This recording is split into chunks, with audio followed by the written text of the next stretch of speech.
topped our standards. So now, up yours. The Daily Mojo. Oh, by the way, RFK, one of the reasons I brought up the RFK thing was because of the town hall he did with Hannity. Was that on Friday? Saturday? Whenever the hell it was.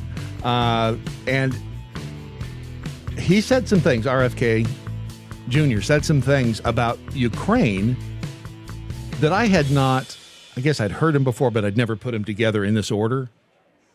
And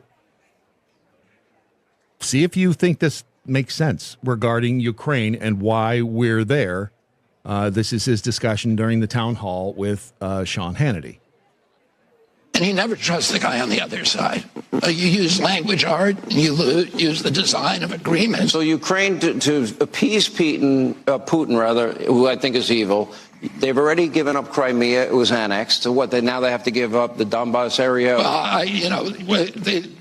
Ukraine, because of our pushing the Ukraine into the war on two occasions. We pushed them into it, or the Putin? Well, let me tell you. Let me answer your question. Yeah.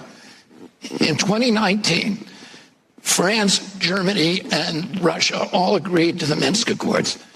That year, Zelensky ran for president. He was a comedian. He had no political experience. Why did he win? Because he ran on one issue, signing the Minsk Accords. As soon as he got in there, Victoria Nuland in the White House told him he couldn't do it. Then Putin sends 40,000 troops in. That's not enough to conquer the country. Clearly, he wanted us to come to the negotiation. He wanted somebody to come to the negotiating table. Zelensky came to the negotiating table, signed a new agreement that was the Minsk Accords 2 in 2022, and that would have allowed Donbass to stay and Lugansk to remain as part of Ukraine. We said Putin signed it, Zelensky initialed it, and Putin, in good faith, began withdrawing troops from the Ukraine.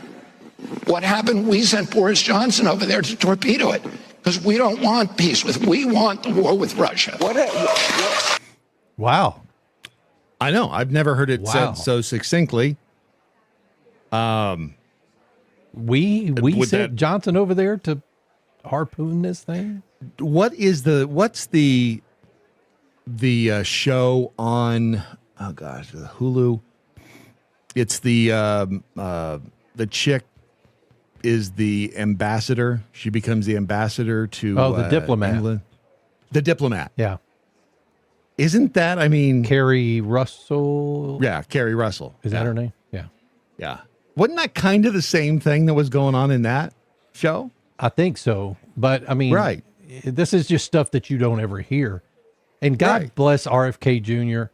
It is so hard to listen to. He's so hard to listen to. And I know it's not his fault. Don't get me wrong. It's just. Yes, it is. It's absolutely his fault. He's forcing air through his vocal cords. And he just sounds exasperated all the time. And I hate that for him. I do. But man, he's just hard to listen to. Are you having cripple pity now? I am, I guess. I mean, I don't know that the guy's crippled, but stop it. Stop. Well, he is crippled in that sense. Stop having cripple pity. But he's hard to listen to. He is. But that right there is it in a nutshell, right? Ukraine. Why do we want because war is good for business. Yeah. Because war is good for business. And none of that, I mean, that seems like a logical explanation of what the hell's going on with Ukraine. Watch and listen at thedailymojo.com.